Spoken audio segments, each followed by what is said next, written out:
তারপর জায়গায় জায়গায় থাইমা যায়। থামছে তো থামছে, এমন একটা জায়গায় থামছে, ছি ছি ছি ছি ছি।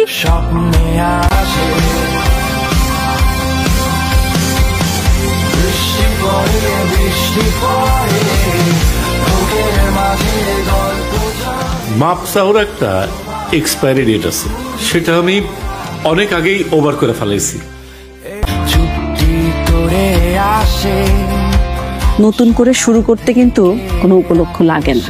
মানে আজকে জীবনের প্রথম বাবা হইলাম তো। কেমন লাগতেছে আপনার?